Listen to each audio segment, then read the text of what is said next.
My name is Douglas Miller, and this happened to me in the winter of 1962. I still don't know if anyone will believe me, but I have to tell it. Maybe it'll help someone. Maybe it'll stop someone from making the same mistake I did. It started when I decided to take my daughter Lily on a camping trip to Whispering Lake in northern Minnesota. She didn't want to go. I didn't blame her. Things had been rough between us ever since her mom, my wife, passed away last year. I thought this trip might help us reconnect, but honestly, I think I just wanted to escape everything back home. We arrived late in the afternoon. The air was bitterly cold, and the sun was already sinking behind the trees. The place was completely deserted. No other campers, no rangers, nothing. Just us and the lake, frozen solid and surrounded by towering pine trees that seemed to whisper when the wind blew through them.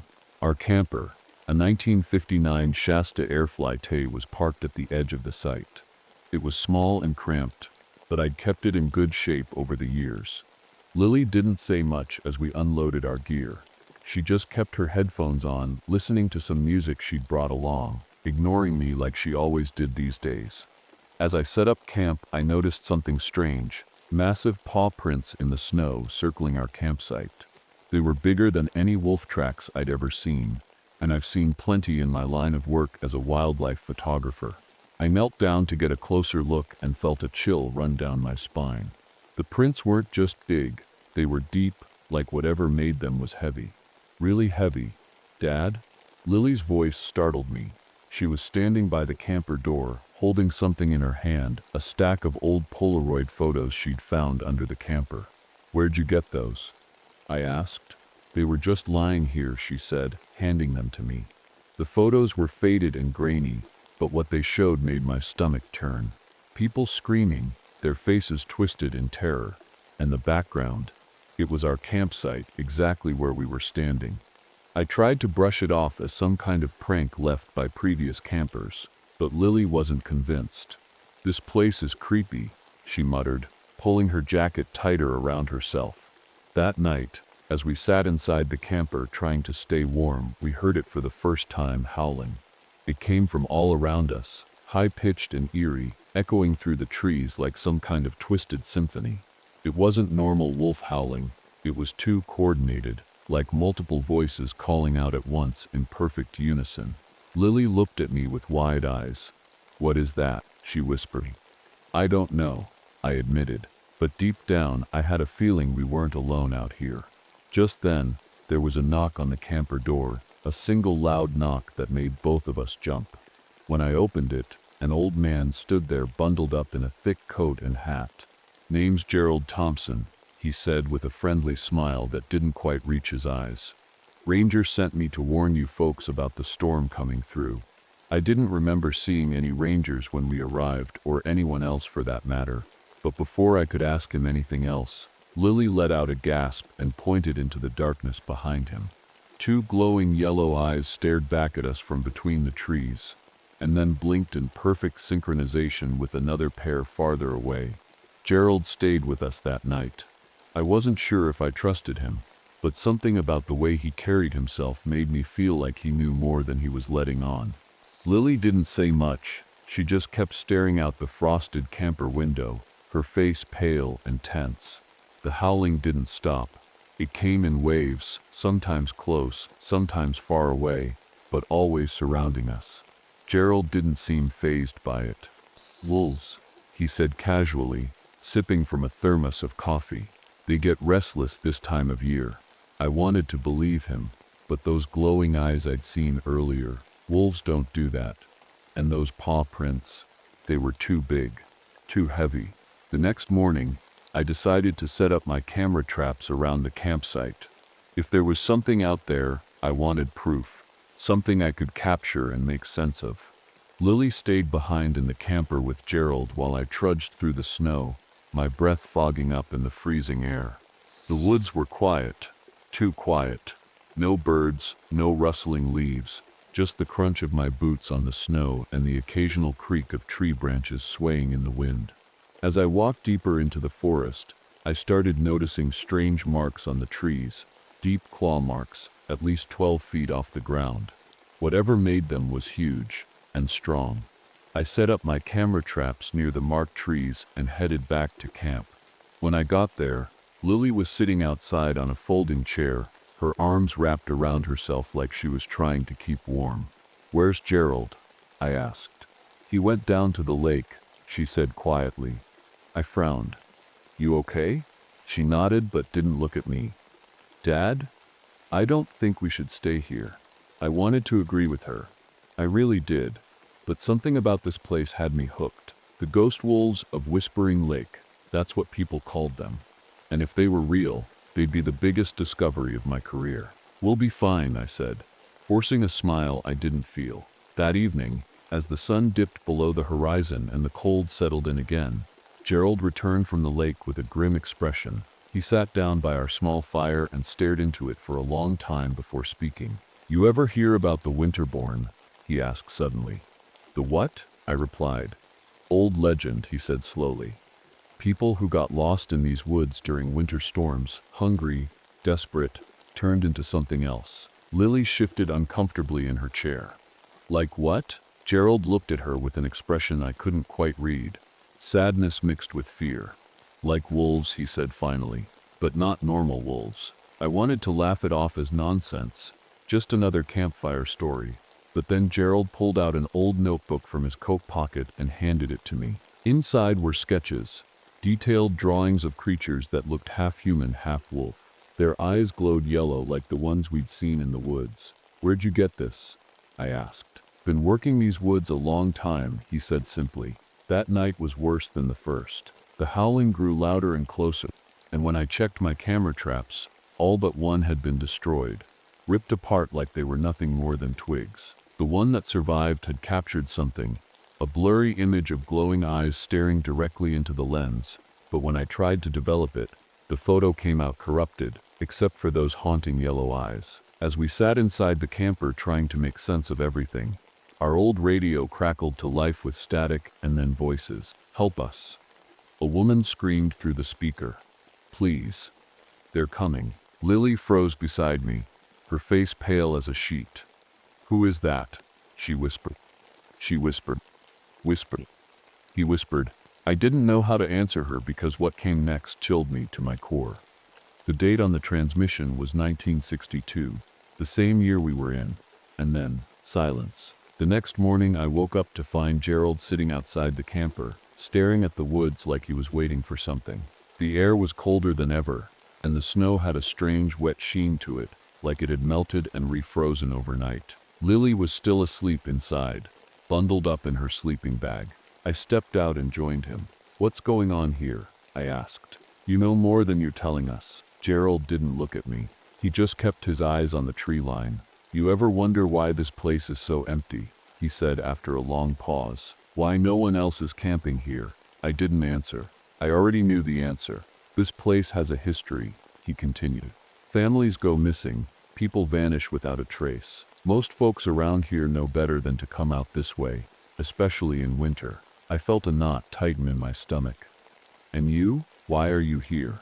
He finally turned to look at me, his face lined with something that looked like guilt, or maybe regret. "Because I don't have a choice." Before I could ask him what he meant, Lily came stumbling out of the camper, rubbing her eyes. "Dad," she said groggily, "there's something wrong with my skin." My heart sank as she pulled up her sleeve to show me her arm. It was red and raw, but worse than that, there were patches of what looked like fur sprouting from her skin. Thin, soft hairs that glinted in the pale sunlight. "What the hell is this?" I whispered, trying to keep my voice steady. Gerald stood up quickly and grabbed her arm, inspecting it closely. "It's starting," he muttered under his breath. "What's starting?" I demanded. He let go of her and turned to me with a grim expression. "The transformation." I didn't want to believe him. I couldn't. But deep down, I knew something was terribly wrong. The howling last night, the claw marks on the trees, the corrupted photos, it all pointed to one thing. We weren't dealing with normal wolves. Gerald took a deep breath and started talking fast, like he needed to get it all out before it was too late. He told us about his family, how they'd come to Whispering Lake back in 1932 for a winter camping trip just like ours. How they'd heard the howling and seen the glowing eyes in the woods. How one by one, They'd started changing. I made a deal, he said quietly, almost too quiet to hear. I gave them what they wanted so they'd let me go. What did they want? Lily asked, her voice trembling. Gerald looked at her with haunted eyes. A family, he said simply. Every 30 years, I felt like the ground had been ripped out from under me. You brought us here, I said slowly, my voice shaking with anger. You knew this would happen. I didn't have a choice, Gerald said again, his voice breaking. If I didn't bring someone, they'd take me. Lily backed away from him, her face pale with fear and anger. You're lying, she said. This can't be real. But it was real, too real, and we were trapped in it. That afternoon, we found Marlene's campsite completely abandoned. Her tent was still there, along with all her gear, but there was no sign of her anywhere, except for a strange pattern of sticks and stones arranged in a circle near the fire pit. When we got back to our camper, the radio crackled to life again. This time, it wasn't static or screams, it was our own voices. Help us. Lily's voice cried through the speaker. Run. My own voice shouted. It wasn't possible. It couldn't be. But there it was. Our voices calling out for help like some kind of twisted echo from the future. That night, as we huddled inside the camper, with every light on and every door locked, Gerald finally told us everything. The Winterborn were once human, he said quietly. People who got lost in these woods during storms, starving, desperate. They gave in to something dark, something ancient. What do they want from us? I asked. They need a new family, Gerald said grimly, to keep their curse alive. By the time night fell, the storm was upon us. The wind howled like a living thing, shaking the camper and rattling the windows. Snow piled up so fast it felt like we were being buried alive. We couldn't leave even if we wanted to. The blizzard had trapped us. Inside the camper, the air was tense. Lily sat curled up in the corner, her arms wrapped around her knees. She hadn't said much since Gerald's confession, but I could tell she was scared. I was scared too. Gerald sat by the door, staring out the frosted window like he was waiting for something. The howling started again, louder this time, closer. It wasn't just one or two voices. It sounded like a whole pack surrounding us, their cries rising and falling in eerie harmony. They're here, Gerald said quietly. I grabbed the propane heater and turned it on full blast, hoping the heat would keep them away. What do we do? I asked him. Gerald didn't answer right away. He just kept staring out the window. Finally, he said, iron and fire, that's all that works against them. I didn't have much iron, just a few tools, but I grabbed what I could, a wrench, a crowbar, anything that might help. I handed Lily the crowbar and told her to stay close to me. The first attack came just after midnight. Something slammed against the side of the camper so hard it nearly tipped over. Lily screamed, and Gerald jumped to his feet, grabbing an old hunting knife from his coat. They're testing us, he said grimly. The windows began to frost over, not from the cold outside, but from something else. Shapes appeared in the ice, faces twisted in agony, their mouths open in silent screams. Lily backed away from the window, her breathing shallow and fast. Dad, she whispered. I don't feel right. I turned to look at her and felt my stomach drop. Her skin was changing. More fur had appeared on her arms and neck, and her eyes looked different. Sharper, brighter, most animal-like. No, I said, shaking my head. You're not turning into one of them. She looked at me with tears in her eyes. I can feel it, she said softly. They're pulling me. I didn't know what to say or do. How do you fight something like this? How do you save your own child when she's becoming part of the thing you're trying to escape? Just then there was another knock at the door, a soft, desperate knock. Help me, a voice called from outside. Please. It was Marlene. Gerald shook his head quickly. Don't open it, he warned. But Lily didn't listen. Before I could stop her, she unlocked the door and opened it just enough for Marlene to stumble inside. She wasn't human anymore, not completely. Her face had changed, her jaw elongated slightly, her teeth sharper, and her hands were covered in fur with claws where her fingers should have been. Thank you, she gasped as she collapsed onto the floor. Gerald pulled out his knife and moved toward her, but Lily stepped between them. No, she shouted. She's not like them. She's already gone. Gerald said coldly. Marlene looked up at me with pleading eyes. They'll take all of you, she whispered hoarsely. Unless, what? I asked urgently. She didn't answer right away. She just looked at Lily and then at me like she was trying to decide whether or not to tell us. Unless someone eats a heart, she said finally. What? Lily asked, horrified. Marlene nodded weakly. It's how they finish the transformation, she explained. You eat a heart, you become one of them. Marlene's words hung in the air like a death sentence. I couldn't believe what she was saying. Eat a heart? It sounded insane, impossible. But after everything we'd seen, I couldn't dismiss it outright. Lily backed away from Marlene, shaking her head. No, she whispered. I'm not doing that. I'm not like them. But even as she said it, I could see the struggle on her face. Her breathing was shallow, her hands trembling. The fur on her arms had spread to her shoulders, and her nails were longer now, sharper. She was fighting it, but she was losing. Gerald stepped forward, his knife glinting in the dim light of the camper. If she eats a heart, it's over, he said firmly. She'll be one of them for good. And if she doesn't? I asked, my voice cracking. Gerald didn't answer right away. He just looked at me with those cold, haunted eyes of his. Then they'll take her, he said finally. And you. The howling outside grew louder, more frantic. The camper shook as something slammed into it again and again, denting the walls. They were coming for us. I turned to Lily, my heart breaking at the sight of her. She looked so scared, so helpless, and yet there was something else in her eyes now, something wild and hungry.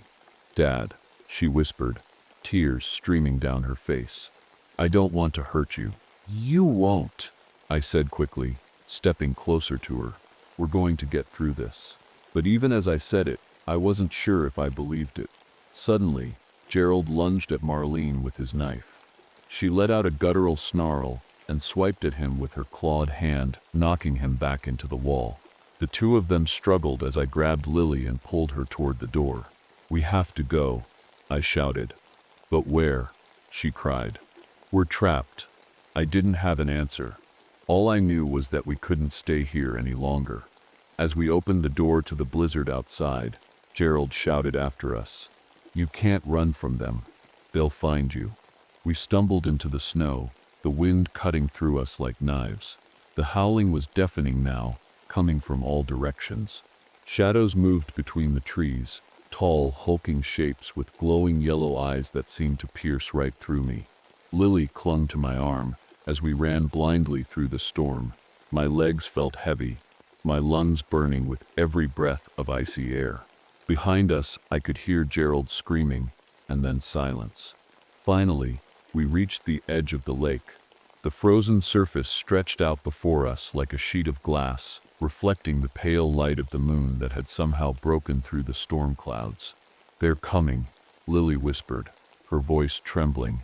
I turned around and saw them, at least half a dozen creatures emerging from the woods. They were massive, half human, half wolf monsters with long limbs and razor-sharp teeth. Their eyes glowed like fire in the darkness. Lily dropped to her knees in the snow, clutching her head as if she was in pain. I can feel them, she cried. They're inside my head. Stay with me, I shouted, grabbing her shoulders. You're stronger than this. But even as I said it, I could see her changing, her teeth sharpening, her eyes glowing faintly like theirs. One of the creatures stepped forward, a massive figure with fur as white as snow and eyes that burned brighter than all the others. It didn't attack. It just stood there, staring at Lily like it was waiting for something. And then I understood. They want you, I said quietly. Lily looked up at me with tears in her glowing eyes. I don't want to go, she whispered. You don't have to, I said firmly. I pulled out a bottle of photography chemicals from my bag, the only weapon I had left, and poured it onto a ragged piece of cloth tied to a stick. Using my lighter, I set it ablaze and held it out in front of us like a torch. The creatures snarled and backed away from the fire. What? I told Lily. She hesitated for just a moment before taking off across the frozen lake. I followed close behind her, holding the makeshift torch high as the creatures circled us from a distance. But then Lily stopped suddenly and turned around to face me. "Dad," she said softly, tears streaming down her face again. "I can't fight it anymore." "Oh." "Yes, you can," I shouted desperately. She shook her head slowly and stepped back toward the creatures waiting on the shore of the lake. "I don't want to hurt you," she said again, and then she ran toward them. "Lily," I screamed, dropping the torch and running after her. Oh. But it was too late. The last thing I saw was her disappearing into their ranks as they melted back into the shadows of the forest. Spring came late that year. The snow melted slowly, revealing scars on the land where something unnatural had passed through. A new family arrived at Whispering Lake, a mom, dad, and their teenage daughter, excited for their first camping trip of the season. As they set up their tent near the lake's edge, a man approached them from out of nowhere, a grizzled figure with wild hair and fur-covered hands hidden under gloves. "Stay close to your campsite," he warned them in a low voice. "And whatever you do, don't go into the woods at night." They thanked him nervously and went back to unpacking their gear as he walked away toward the tree line where a pack waited for him, including a teenage girl with glowing yellow eyes who wore a jacket that looked all too familiar. The man spoke into an old radio strapped to his belt. "They've arrived, just like you said they would."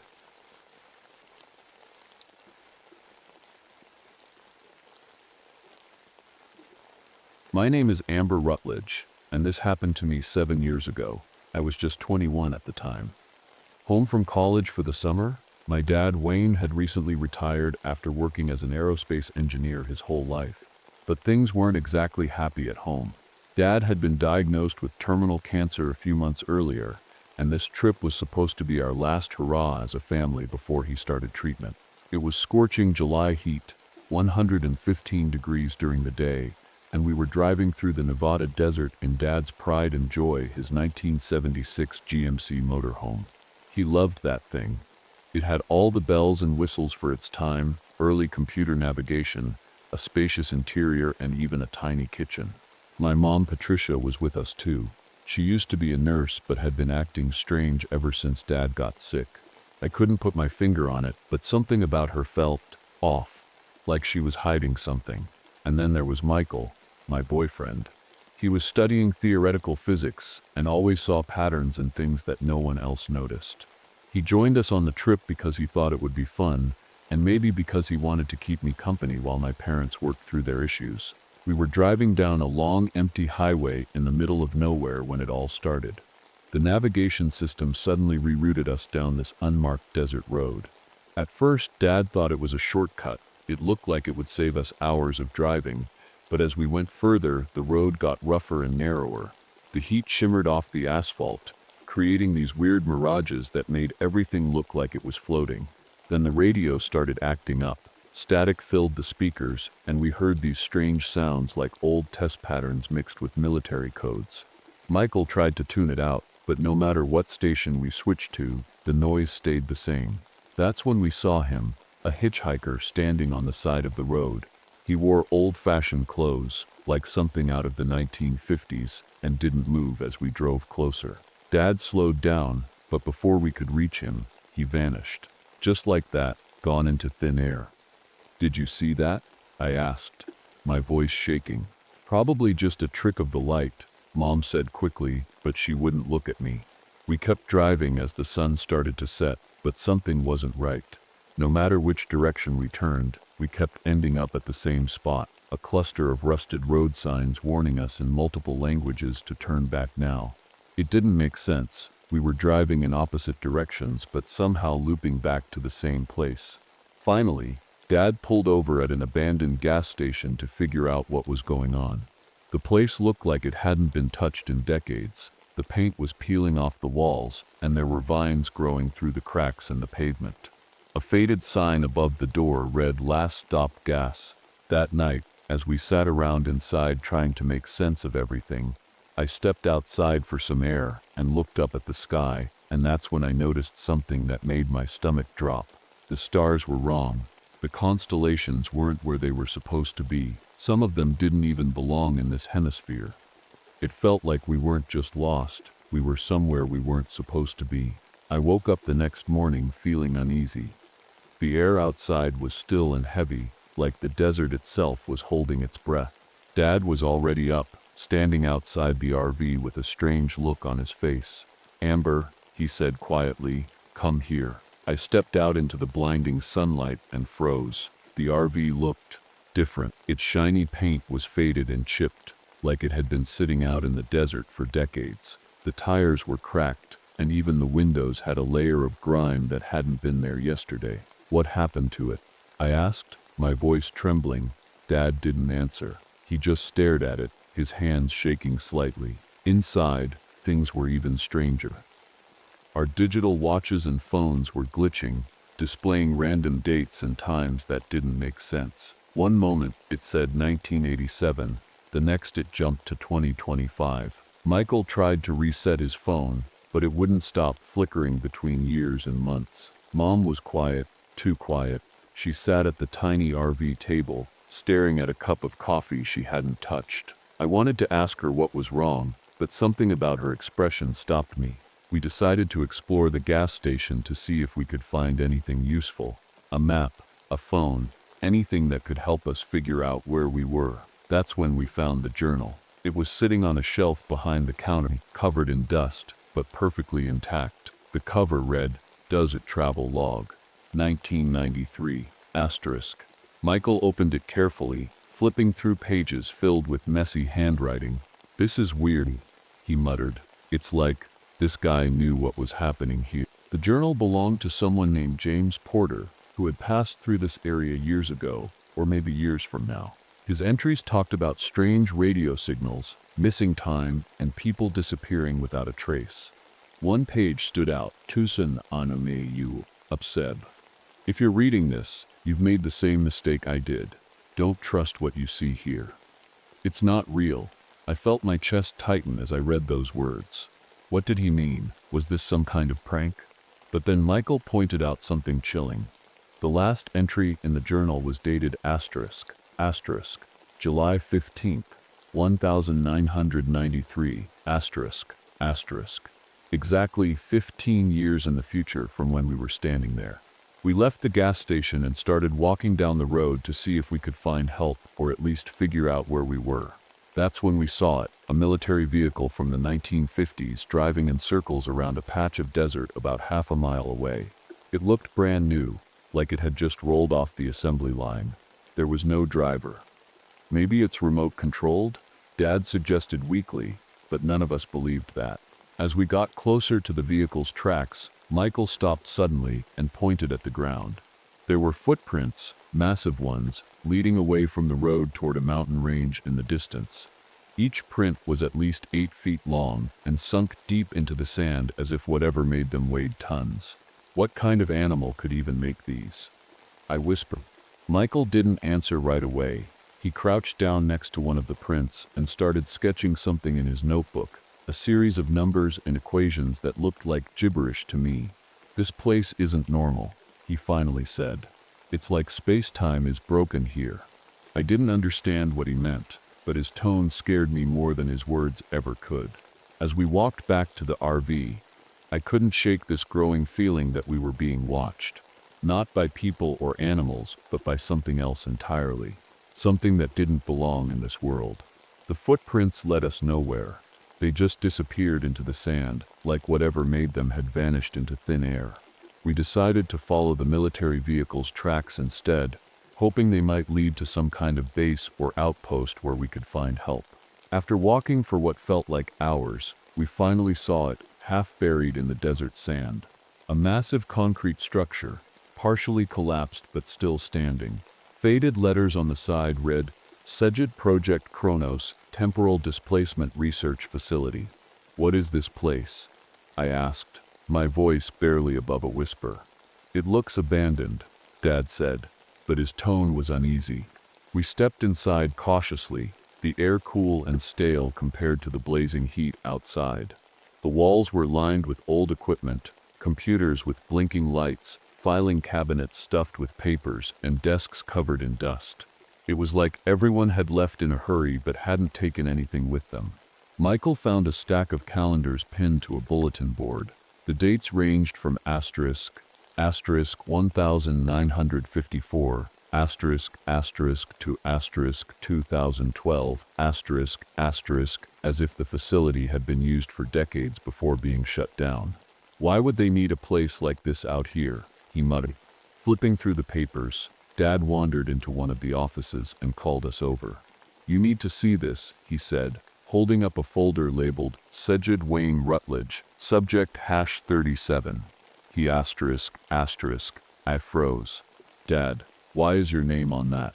He opened the folder slowly, his hands shaking as he flipped through pages of medical records and experiment logs. The words didn't make sense at first. Phrases like Sajid temporal exposure and Sajid chronal instability jumped out at me, but I couldn't connect them.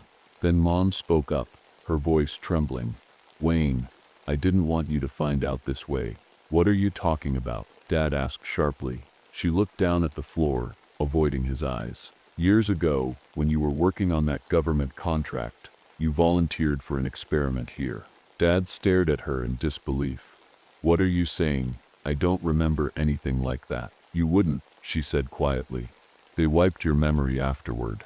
I felt sick to my stomach as she explained how she'd been part of the medical team overseeing the experiments at Project Kronos, and how she'd exposed Dad to something called Sajid temporal radiation without his knowledge. I thought it would save you, she whispered.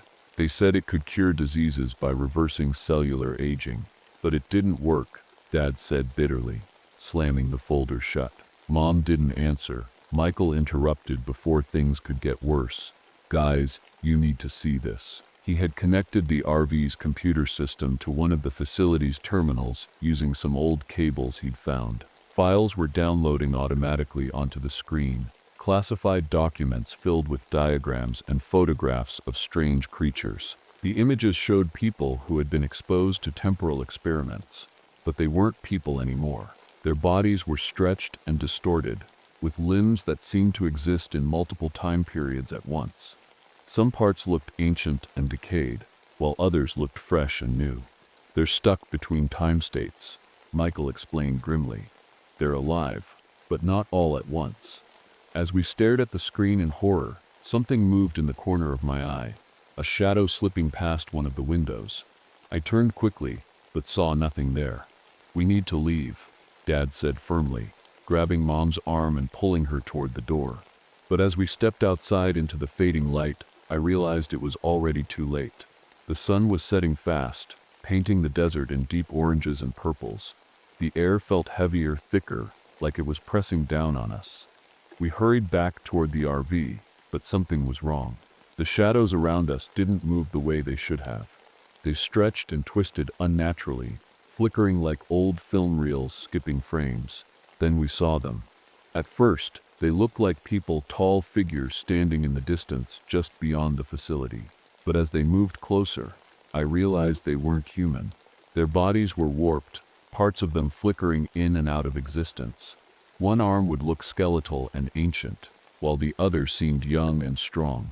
Their faces were the worst, blurred and shifting, like they were stuck between different versions of themselves. They're the researchers, Michael whispered, his voice shaking. The ones from the experiments. The creatures moved erratically, jerking forward in bursts as if time itself couldn't decide where they belonged. One moment they were 50 feet away, the next they were only 10. Get to the RV, Dad shouted. We ran as fast as we could, but the creatures were faster. One of them appeared right in front of us, its elongated limbs stretching out like it was trying to grab onto something solid. I froze, too terrified to move. Amber, Michael yelled, pulling me out of its reach just in time. We made it to the RV and slammed the door shut behind us. The creatures surrounded us, their distorted forms pressing against the windows. They didn't try to break in, they just stood there, staring at us with eyes that flickered between ages, young and bright one second, cloudy and lifeless the next. Inside the RV, Dad collapsed into a chair, clutching his chest. He looked pale, sicker than I'd ever seen him before. It's happening, Mom said quietly. The exposure is catching up to him. What do you mean? I demanded. She hesitated before answering. The temporal radiation, it's accelerating his illness in some parts of his body while reversing it in others. Dad groaned in pain as his hands began to change before our eyes. One looked wrinkled and frail, while the other looked smooth and youthful. I'm sorry, Mom whispered through tears. I thought I was helping you. Before anyone could respond, the RV started shaking violently. The creatures outside were pressing harder against it now, their forms glitching and flickering faster than ever. Michael grabbed his notebook and started scribbling equations furiously. We need to leave now, he said urgently. If we can drive out during sunset, the temporal boundary might be weakest then. But how do we get past them? I asked. Michael looked at me with a strange intensity. They only exist when we're conscious of them. If we can trick them into thinking we're not here. Before he could finish, one of the creatures phased halfway through the wall of the RV. Its distorted face loomed inches from Mom's as she screamed in terror. Go, Dad shouted suddenly, forcing himself to stand despite his pain. I'll distract them. No, I cried, but he shook his head firmly. There's no time, he said. I'm already too far gone. Before any of us could stop him, he opened the door and stepped outside. The creatures immediately turned their attention to him as he stumbled toward the facility. Wayne, Mom screamed, reaching for him, but Michael pulled her back. We have to go, he yelled. Through the window, I saw Dad reach one of the control panels near the facility's entrance. He pressed a series of buttons before collapsing to his knees. The ground beneath us rumbled as containment protocols activated, a loud siren blaring across the desert. The creatures turned toward him one last time before vanishing into thin air. But just as relief washed over me, another scream tore through the RV. Mom's scream. One of the creatures hadn't vanished completely. It had grabbed her arm before disappearing fully. She was being pulled into multiple time states at once, aging rapidly in some parts while disintegrating in others. Mom. So cried out helplessly as she reached for me with trembling hands. I'm sorry, she whispered before she was gone, pulled entirely into whatever fractured timeline those things came from. Michael grabbed my arm and pulled me into the driver's seat. Amber, drive. With tears streaming down my face, I started the engine and floored it toward what Michael called the temporal boundary. Behind us, the facility began collapsing in on itself as Dad's containment protocols destroyed whatever was left inside. The RV roared down the desert road as the sun dipped below the horizon. My hands were trembling on the wheel, but I couldn't stop. Michael sat beside me, frantically checking his equations and muttering under his breath. Just keep going, he said. We're almost there. Behind us, the facility was collapsing in slow motion, chunks of concrete and metal floating upward, like they were being pulled into the sky. The air shimmered with strange colors, and I could feel the pressure in my ears like we were driving through a storm that wasn't really there. The creatures weren't gone. Not entirely. I could see their flickering forms in the distance, chasing after us. They didn't walk or run, they just appeared and disappeared, getting closer every time they reappeared. Michael, they're catching up, I shouted. He looked at me with wide eyes, then reached over and grabbed my hand on the wheel. Don't look at them. Just focus on the road. If you don't see them, they can't fully exist. I forced myself to stare straight ahead, even though every instinct told me to glance in the mirrors. The road seemed endless, stretching out into a blur of sand and shadows. The RV rattled violently, as if it was about to fall apart. Amber, Michael said quietly after a moment. I'm sorry about your parents. His words hit me like a punch to the chest, but I couldn't let myself break down, not yet. They didn't deserve this, I whispered, my voice cracking. No one does, he replied softly. The RV's navigation system suddenly flickered to life, displaying a single word, Tishjet Exit, with an arrow pointing straight ahead. That's it, Michael said. That's the boundary. Just keep going. The air around us grew colder, freezing cold despite the desert heat. Frost began forming on the windows, and the temperature gauge on the dashboard dropped into impossible negative numbers. The RV groaned under the strain, its engine sputtering like it might give out at any second. "We're not going to make it," I said through gritted teeth. "Yes, we will," Michael shouted back. "Just don't stop." The boundary appeared ahead of us, a shimmering wall of light stretching across the horizon. It looked like a mirage but felt real in a way I couldn't explain. As we got closer, the RV began to shake harder, pieces of it falling off and disintegrating into dust. "Hold on," I yelled as we hit the wall at full speed. For a moment, everything went silent. The world around us dissolved into blinding white light, and I felt weightless like we were floating in nothingness. Then, just as suddenly as it started, it was over. The RV skidded to a stop on a smooth stretch of highway under a clear night sky. Everything looked normal. The stars were back where they should be, and there was no sign of the facility or the creatures. I sat there for a moment, gripping the wheel tightly as my heart pounded in my chest. "Did we make it?" I asked quietly. Michael nodded slowly, looking around in disbelief. "I think so." We stepped out of the RV and stood on the side of the road, staring at the empty desert around us. It was eerily quiet. No wind, no sounds of wildlife, just silence. But something didn't feel right. As we drove back toward civilization later that night, little things started to seem off. The brands on billboards were unfamiliar, companies I'd never heard of before. Radio stations played songs that didn't exist in our world. Even our phones showed strange updates and apps that weren't there before. Michael was quiet for most of the drive until he finally spoke up. "Amber, I don't think we escaped." "What do you mean?" I asked nervously. He hesitated before answering.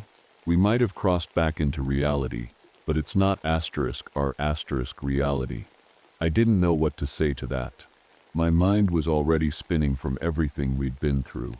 Weeks later, things only got stranger. News reports started talking about unexplained phenomena, temporal storms appearing across the country, and people reporting missing time or seeing events from decades ago replaying like echoes. And then there was me. One morning, I found out I was pregnant, a fact that should have been joyful but filled me with dread instead. When I went for an ultrasound, the doctor looked confused and called in another specialist to check something unusual. The fetus wasn't developing normally. It was aging backward and forward simultaneously. Michael started acting differently too. Not in a bad way, but oddly confident about things he shouldn't have known. He'd predict events before they happened or finish my sentences before I even thought them through. One day, while cleaning up at home, I found an old family photo album tucked away in a box from our RV trip. As I flipped through it, my heart stopped cold. There were pictures of Mom and Dad in places they'd never been, standing with people they couldn't have known, wearing clothes from decades that didn't match their lifetimes. And then there was one final photo that made my blood run cold. It showed all four of us, Mom, Dad, Michael, and me, standing together by the RV. But it wasn't from before our trip. It couldn't have been because Dad looked healthy again, and Mom looked older than she ever had while alive. I turned toward our driveway where we'd parked what remained of Dad's beloved motorhome after everything had happened, and froze. The RV was sitting there quietly under the moonlight, but its shadow wasn't right. It showed four silhouettes standing beside it instead of two.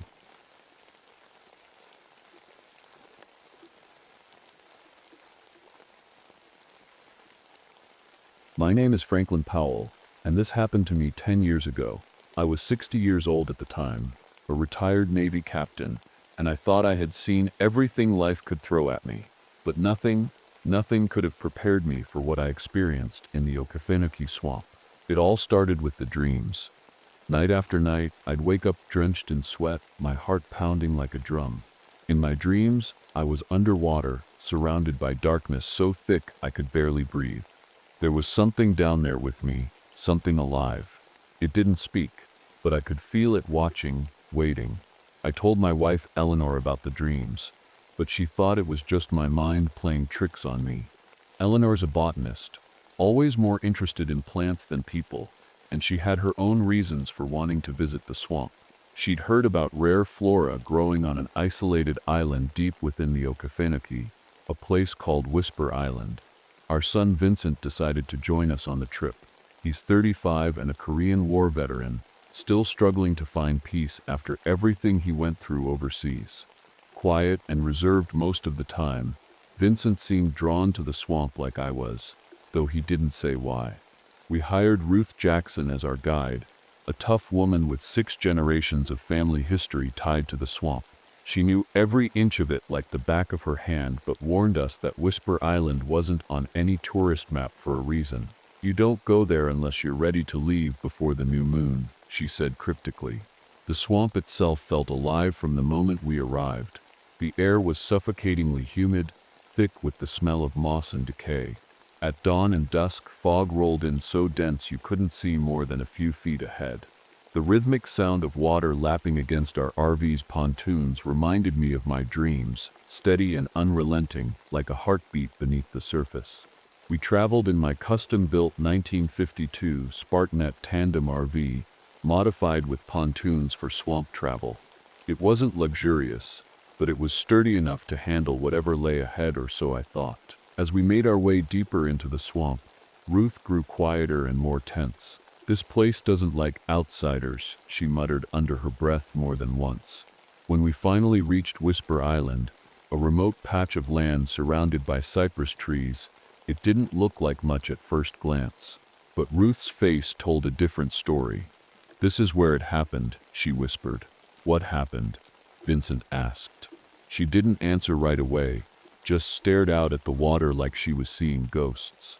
That night, as we set up camp on what Ruth called the old church foundation, Eleanor found something strange, a waterlogged journal buried in the mud near our RV. The cover was falling apart, but inside were handwritten entries dated 1887. The writing stopped mid-sentence, as if whoever had been holding the pen had vanished into thin air. We didn't have much time to think about it before sleep overtook us. And that's when it happened. The dream came back with a vengeance. All 4 of us woke up at exactly 3:17 a.m. gasping for air, clutching at our throats like we were drowning in our sleep. When we woke up gasping for air at exactly 3:17 a.m., none of us said a word. We just sat there in the RV, staring at each other, trying to make sense of what had just happened. The air inside felt heavy, like the swamp itself had crept in while we were sleeping. Ruth was the first to speak. "It's starting," she said quietly, her voice shaking just enough for me to notice. "We shouldn't have come here." "What do you mean?" Eleanor asked, clutching the waterlogged journal she'd found earlier. Ruth didn't answer right away. She just stared out the window at the fog rolling over the water. "This place remembered," she finally said, "and it doesn't forget." The next morning, we set out to explore Whisper Island. Ruth led the way, though she seemed reluctant, like every step was taking her closer to something she didn't want to face. Vincent walked beside her, his eyes scanning the water like he was expecting something to jump out at him. I stayed close to Eleanor, who was busy collecting samples of plants growing near the edge of the island. She was thrilled by what she found, rare species she'd only read about in books, but I couldn't shake the feeling that something was watching us. As we moved deeper into the swamp, Vincent stopped suddenly and pointed at the water. "Did you see that?" he asked. "See what?" I said, squinting through the fog. "There," he said again, his voice tense. "Something's moving under the surface." I looked where he was pointing but saw nothing, just ripples spreading across the murky water. Ruth didn't look surprised though. "They don't show themselves unless they want to," she said cryptically. We kept walking until we reached a clearing where a crumbling stone foundation jutted out of the mud. Ruth called it the old church foundation, though it didn't look like much. Just a few scattered stones covered in moss and barnacles. "This is where they used to pray," Ruth said softly, almost reverently. "Who?" Eleanor asked. Ruth hesitated before answering. "The ones who lived here before it all went wrong." That night, as we sat around a small fire outside the RV, Eleanor flipped through the journal she'd found earlier. The entries were written in neat cursive handwriting and described life on Whisper Island in 1887, a hidden settlement for escaped slaves seeking refuge deep in the swamp. But as Eleanor read aloud, her voice faltered. The last entry stopped mid-sentence. "Thushton, the water is rising faster now. I can hear them calling from below." We all stared at each other in silence until Ruth finally spoke up. "This isn't just an island," she said firmly. "It's a graveyard." Her words hung in the air like smoke from our fire. Later that night, when we went to bed, I couldn't sleep. The rhythmic thumping sound beneath the water, the one that matched a heartbeat, was louder now, steady and unrelenting. When sleep finally came, so did the dream. I was underwater again, surrounded by darkness so thick I could feel it pressing against my skin. Something brushed past me, a cold, slimy touch that made my stomach churn, and then I saw them, faces staring up at me from beneath the surface. Their eyes were wide and lifeless, their mouths frozen in silent screams. I woke up gasping for air at exactly 3:17 a.m. again, and so did everyone else. The next morning, the air felt heavier than before, like the swamp itself was pressing down on us. None of us talked about the dreams, but I could see it in their faces. Eleanor, Vincent, even Ruth. We were all shaken, and none of us knew how to explain what was happening. As we sat down for breakfast in the RV, I decided it was time to tell them something I'd been keeping to myself. "I need to explain why I wanted to come here," I said, my voice steady but low. Eleanor and Vincent looked at me curiously, while Ruth just stared at her coffee like she already knew what I was about to say. "During World War II, I began. I served on a submarine that was tasked with recovering artifacts from this region. Chains, shackles, slave restraints from colonial times. We didn't know why the Navy wanted them. We were just following orders." Vincent frowned. "What does that have to do with this place?" I hesitated before answering. "After we brought those artifacts aboard, strange things started happening. The entire crew began having identical nightmares. Dreams of drowning, of being pulled underwater." Ruth finally looked up from her coffee. "You disturbed them," she said simply. "What do you mean?" Eleanor asked. Ruth sighed and leaned back in her chair. "This island used to be a settlement for escaped slaves," she explained. "They built their lives here, hidden deep in the swamp where no one could find them. But in 1864, soldiers came looking for them, and they didn't leave anyone alive." Her words sent a chill through me. "What happened to the bodies?" I asked. "They went below," Ruth said quietly, "and they've been waiting ever since." Vincent shook his head. "That doesn't make any sense."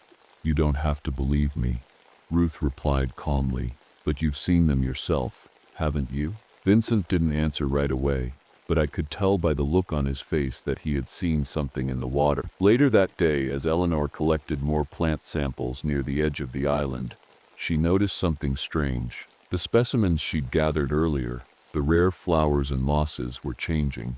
Their leaves were turning fleshy and vein-covered, almost like human skin. She showed them to me with trembling hands. "Franklin, what is this?" "I don't know," I admitted, though deep down I felt like I did know.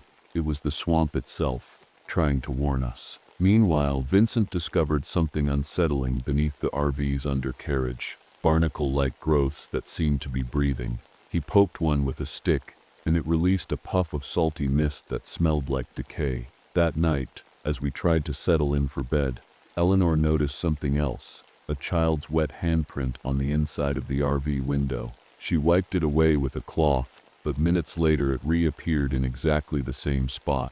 Ruth didn't seem surprised when we told her about it. "They're waking up," she said simply. The next morning, something was wrong. When I stepped outside the RV, my boots splashed into ankle-deep water. It hadn't rained, and yet the swamp seemed to have risen overnight. The water was creeping closer to the RV, and when I dipped my fingers into it, I noticed something strange. It tasted like salt. "This is a freshwater swamp," I said aloud, more to myself than anyone else. "Why does the water taste like the ocean?" Ruth stood nearby, her face pale and tense. "It's them," she said quietly. "The ones who went below. They're trying to come back." Eleanor joined us, holding one of her plant samples. The fleshy growths from the day before had spread even further, and now the veins pulsed faintly, like they were alive. "Franklin," she said, her voice trembling, "I think this swamp is changing." Before I could respond, Vincent appeared from behind the RV. His shirt was damp, and his arms were covered in strange symbols, lines and spirals that seemed to glow faintly in the dim morning light. "Where have you been?"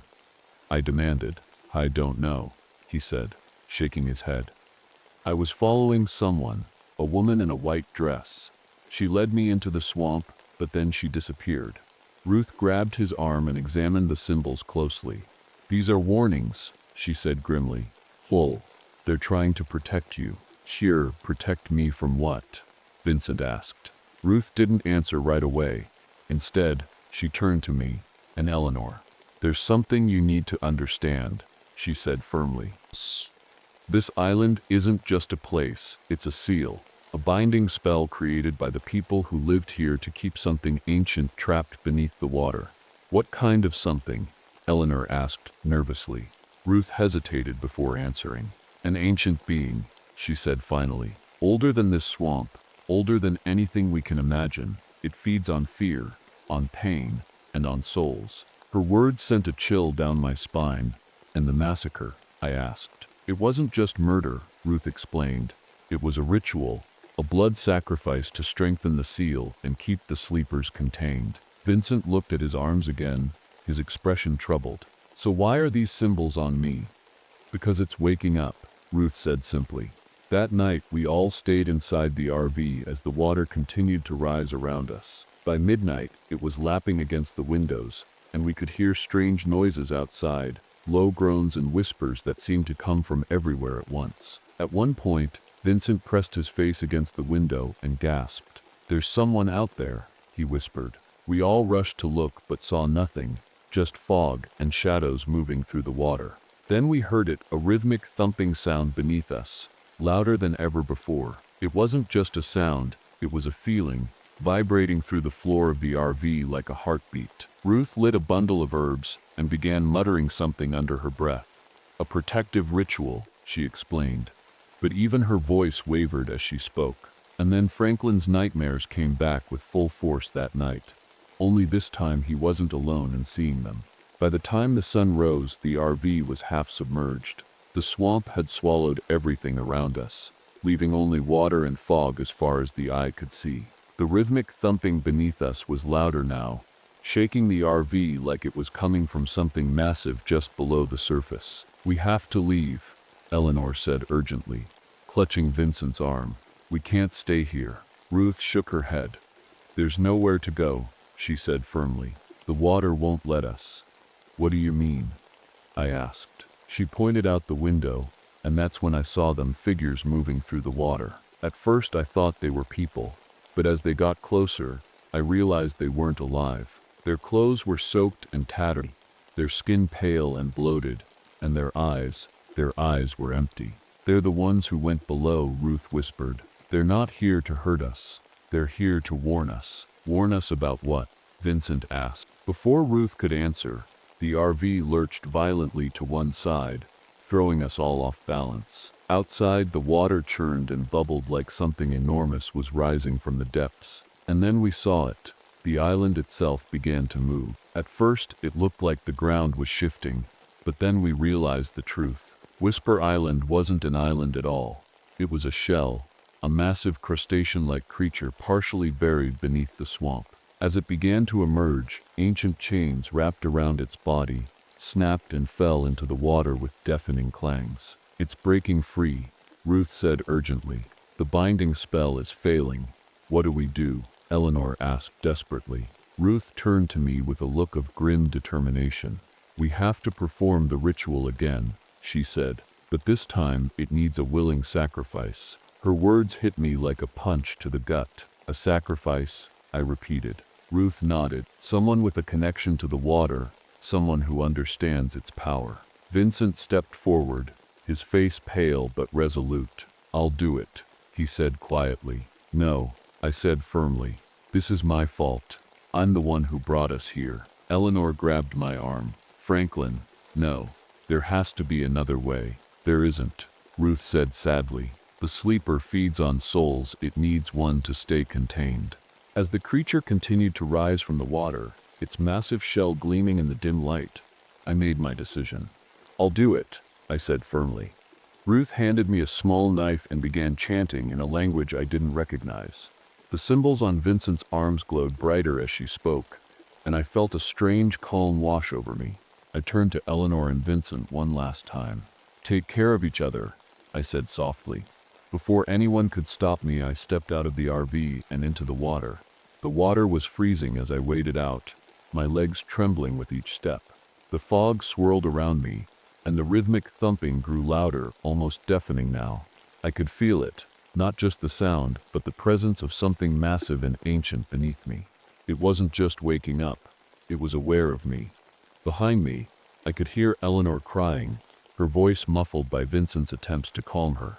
Ruth's chanting grew louder, her words sharp and urgent.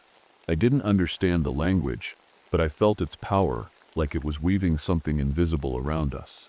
As I reached the center of the clearing where the island had been, the creature began to rise even higher.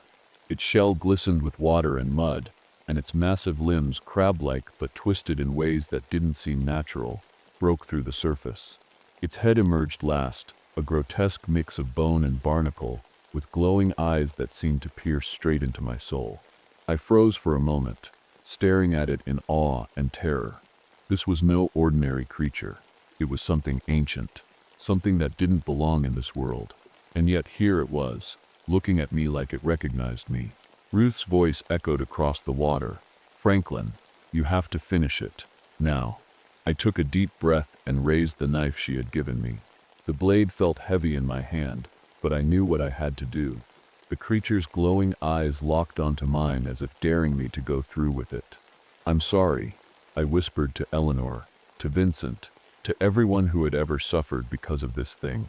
Then I plunged the knife into my palm. The pain was sharp and immediate, but as my blood dripped into the water, something incredible happened. The symbols on Vincent's arms flared brightly, casting an eerie light over the swamp. The creature let out a low, guttural roar that shook the ground beneath me. Ruth's chanting reached a fever pitch as the water around me began to churn violently. The creature thrashed against its chains, but they seemed to tighten around it instead of breaking free. Slowly, it began to sink back into the depths. As it disappeared beneath the surface, I felt a strange warmth spread through my body, a sense of peace I hadn't felt in years. The thumping sound faded away, replaced by silence so profound it felt almost sacred. I turned back toward the RV one last time and saw Eleanor and Vincent watching me with tears in their eyes. Ruth stood behind them, her face solemn but relieved, and then everything went dark. 3 months later, Eleanor and Vincent returned to the edge of the swamp with Ruth. They brought flowers and candles for a small memorial service in my honor. Ruth said a few words about sacrifice and duty before placing a bundle of herbs in the water. Vincent looked different, calmer somehow. He told Eleanor he wanted to dedicate his life to protecting this place, to making sure no one disturbed it again. As they were leaving, Ruth handed Eleanor a package wrapped in cloth. This belonged to him, she said simply. Inside was an old journal, the same one Eleanor had found on Whisper Island, but now it was filled with new entries written in my handwriting. The final pages revealed something none of them had expected. This wasn't the first time I had made this sacrifice. According to the journal, I had been repeating this cycle for over 90 years, reborn again and again to keep the sleeper contained beneath the swamp. Eleanor stared at the journal in shock as Ruth placed a comforting hand on her shoulder. Some people are chosen, she said softly, and Franklin, he'll always come back. The story ends with a woman far away in another city, a stranger we've never met before. She's pregnant and sitting quietly in her living room when she hears something strange, a faint whisper coming from her unborn child. It's not just any whisper, it's naval codes from decades ago. The camera pans out to reveal her home filled with naval memorabilia from different eras, old maps of swamps, sketches of creatures that look eerily familiar, and a single name carved into wood above her fireplace, *Franklin Powell.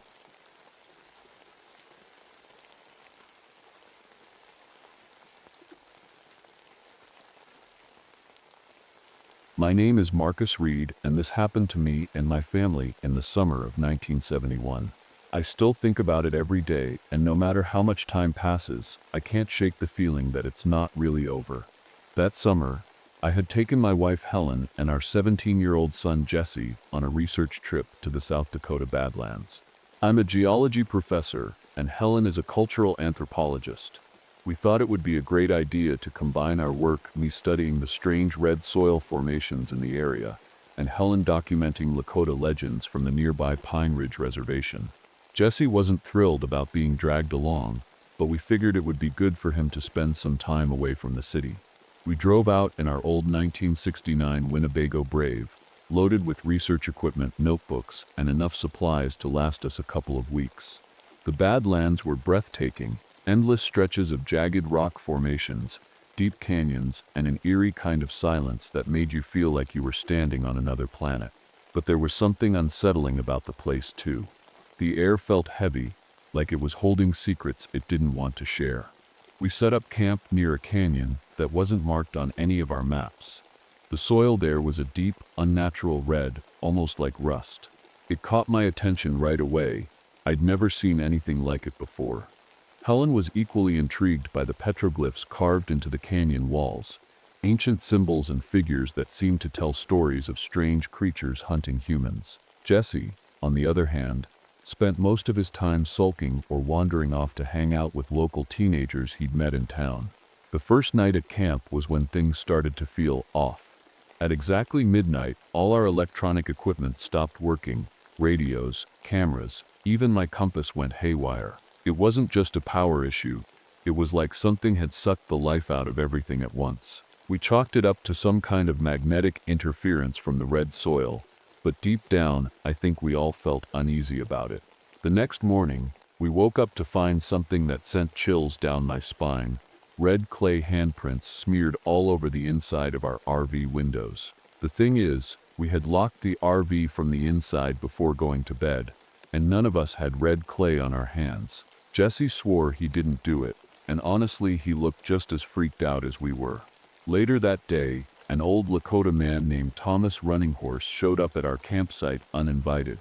He must have been in his 70s but carried himself with a calm authority that made you listen when he spoke.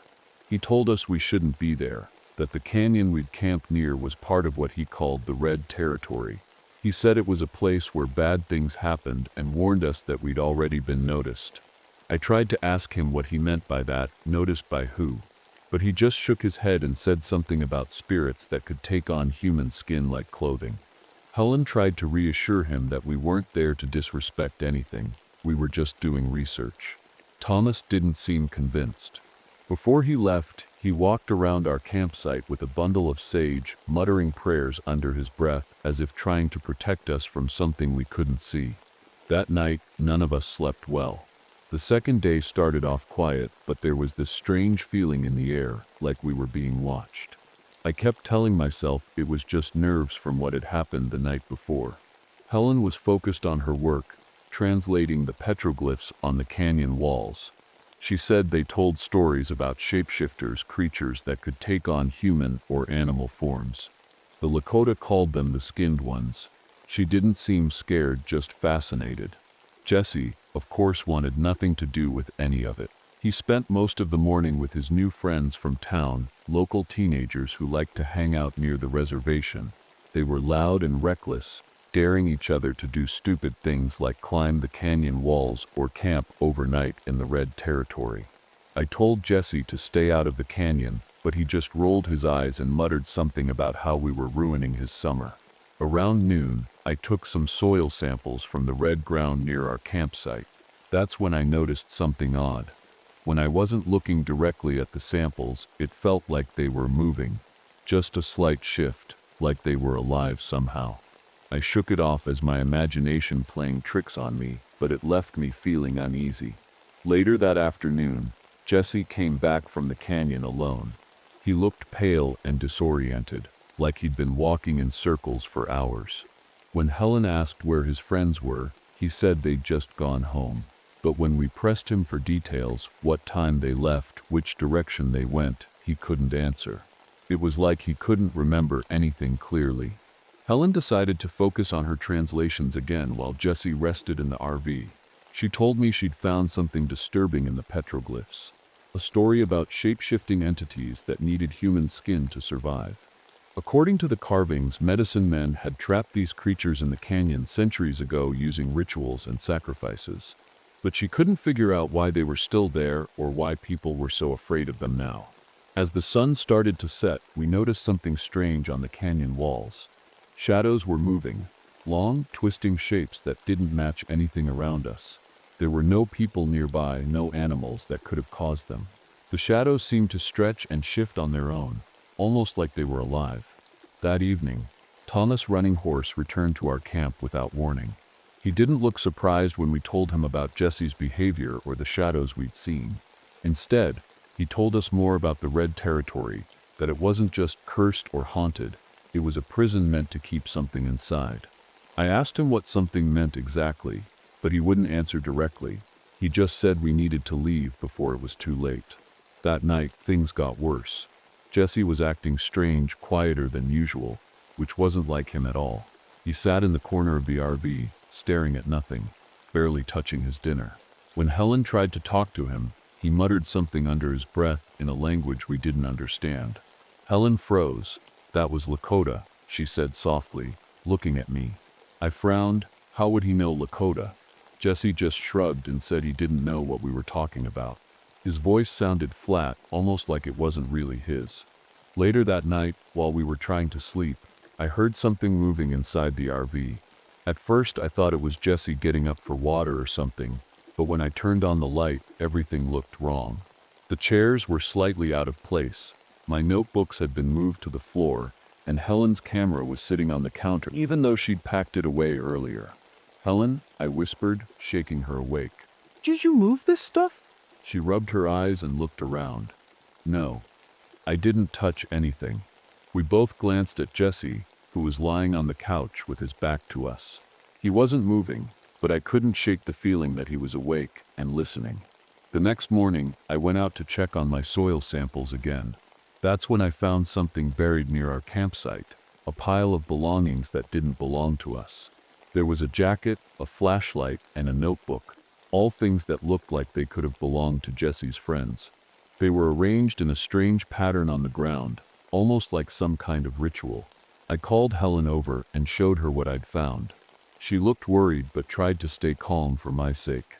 "Maybe they just left these behind," she said, though her voice didn't sound convinced. "No," I said firmly. "Something's wrong here." Helen decided to focus on her translations again while I kept an eye on Jessie. She told me later that day she'd uncovered more from the petroglyphs, something about how the skinned ones could take over a person's body if they were weak or vulnerable. She didn't want to say it outright, but I could tell she was starting to suspect that whatever had come back from the canyon wasn't really our son. By afternoon, Jessie's behavior had gotten even stranger. He started humming this low, eerie tune that none of us recognized. When Helen asked him where he'd heard it, he just grinned at her. A wide, unnatural smile that made my stomach turn. Then there were the time slips. Helen swore she'd had an entire conversation with me about leaving the campsite early, but I had no memory of it at all. And when I tried to show her some notes I'd taken on the red soil samples, entire pages were missing from my notebook, pages I knew I'd written just hours before. That evening, Thomas Running Horse came back again, this time with a tribal policeman named Robert Black Elk. Robert told us there had been disappearances in this area for decades, people who went into the canyon and never came back. He said some of their belongings had been found buried near campsites just like ours. When we told him about Jessie's behavior and the things we'd seen, Robert's face darkened. "You need to leave," he said firmly. But by then, it already felt like it was too late. By the third day, I knew something was terribly wrong. Jessie wasn't acting like himself anymore. Not even a little. His voice sounded different. His movements felt off, and his skin didn't look right. There were patches on his arms that seemed loose, almost like they weren't attached properly. I wanted to believe it was just a rash or something harmless, but deep down I knew it wasn't. Helen had been spending more time studying the petroglyphs, hoping to find answers. She told me she'd uncovered something horrifying, stories about how the skinned ones could mimic people perfectly, wearing their bodies like suits. They didn't just take over someone's life, they erased them completely. I couldn't stop thinking about Jesse's friends, the ones who had gone home. What if they hadn't? What if they were still out there somewhere, trapped or worse? That afternoon, I decided to explore the canyon myself. I needed to know what we were dealing with. Helen begged me not to go, but I couldn't sit around doing nothing anymore. Robert Black Elk agreed to come with me while Helen stayed behind with Jesse. The deeper we went into the canyon, the stranger it became. The walls weren't just red, they looked like they were bleeding. Moisture seeped out of the rock in long streaks, staining the ground below. The air felt thick and heavy, like it was pressing down on us with every step. Then we found the cave. Inside were bodies, dozens of them, perfectly preserved like mummies. Some looked ancient, dressed in clothes from centuries ago, while others were more recent. But they all had one thing in common: their skin had been partially removed, leaving behind jagged scars and exposed muscle. Robert whispered something under his breath, a prayer, I think, but before I could say anything, he disappeared into the darkness. 1 second he was standing next to me, the next he was gone. I called out for him, my voice echoing through the cave, but there was no answer. All I found was his uniform and badge lying on the ground. When I got back to camp, Helen was waiting for me outside the RV. She looked pale and shaken. It's not Jesse, she said quietly. I didn't want to believe her, but she showed me something that made my blood run cold. Photographs of Jesse taken during our trip. In every single one of them, he looked wrong. His face wasn't quite right. The features were slightly off, like someone had tried to copy him but hadn't gotten it perfect. And then there was the journal. Helen had found Jesse's journal buried near the campsite earlier that day. It wasn't written in his handwriting. It didn't even sound like him. The entries talked about escaping from the canyon and trying to find us again, but if that was true, then who or what had come back with us? Thomas Running Horse arrived just as we were piecing everything together.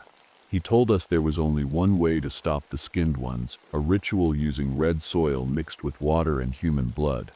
He said it would trap them inside the canyon for good, but it would require a sacrifice. I'll do it, Thomas said firmly. We tried to argue with him, but he wouldn't listen. I've been fighting them my whole life, he said quietly. It's time. That night felt like the longest of my life. Thomas Running Horse worked quickly, gathering the red soil and mixing it with water from the canyon stream. He told us the soil had protective properties, something about its connection to the medicine men who had trapped the skinned ones centuries ago. But it needed human blood to activate its power. Helen and I helped as much as we could, though our hands were shaking the entire time. Jesse, or whatever was pretending to be him, watched us from inside the RV. He didn't say anything, but his eyes followed every move we made. They weren't Jesse's eyes anymore. They were darker, emptier, like something ancient was staring out at us. As the creature continued to rise from the water, its massive shell gleaming in the dim light, I made my decision. I'll do it, I said firmly. Ruth handed me a small knife and began chanting in a language I didn't recognize. The symbols on Vincent's arms glowed brighter as she spoke, and I felt a strange calm wash over me. I turned to Eleanor and Vincent one last time. Take care of each other, I said softly. Before anyone could stop me, I stepped out of the RV and into the water. The water was freezing as I waded out, my legs trembling with each step. The fog swirled around me, and the rhythmic thumping grew louder, almost deafening now. I could feel it, not just the sound, but the presence of something massive and ancient beneath me. It wasn't just waking up, it was aware of me. Behind me, I could hear Eleanor crying, her voice muffled by Vincent's attempts to calm her. Ruth's chanting grew louder, her words sharp and urgent. I didn't understand the language, but I felt its power, like it was weaving something invisible around us. As I reached the center of the clearing where the island had been, the creature began to rise even higher. Its shell glistened with water and mud, and its massive limbs, crab-like but twisted in ways that didn't seem natural, broke through the surface. Its head emerged last, a grotesque mix of bone and barnacle, with glowing eyes that seemed to pierce straight into my soul. I froze for a moment, staring at it in awe and terror. This was no ordinary creature. It was something ancient, something that didn't belong in this world. And yet here it was, looking at me like it recognized me. Ruth's voice echoed across the water. "Franklin, you have to finish it. Now." I took a deep breath and raised the knife she had given me. The blade felt heavy in my hand, but I knew what I had to do. The creature's glowing eyes locked onto mine as if daring me to go through with it. "I'm sorry," I whispered to Eleanor, to Vincent, to everyone who had ever suffered because of this thing. Then I plunged the knife into my palm. The pain was sharp and immediate, but as my blood dripped into the water, something incredible happened. The symbols on Vincent's arms flared brightly, casting an eerie light over the swamp. The creature let out a low guttural roar that shook the ground beneath me.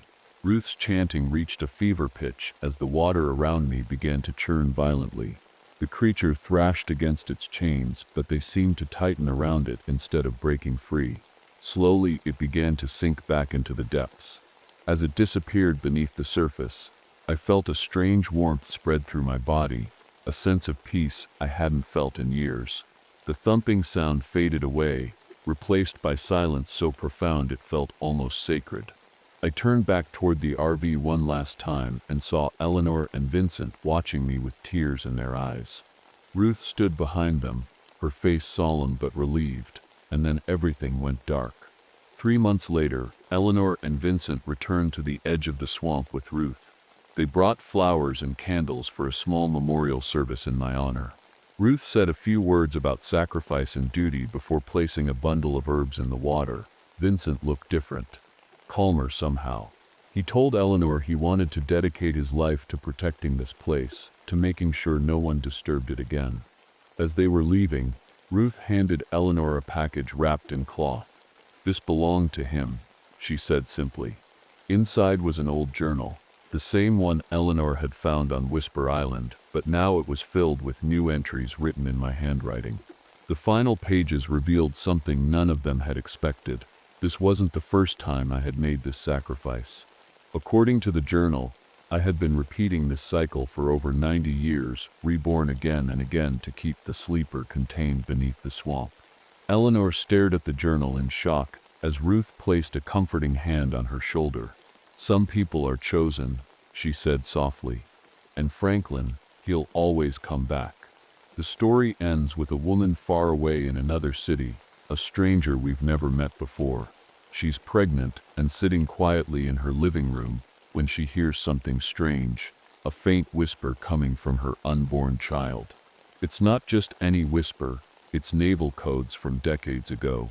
The camera pans out to reveal her home filled with naval memorabilia from different eras, old maps of swamps, sketches of creatures that look eerily familiar, and a single name carved into wood above her fireplace, *Franklin Powell.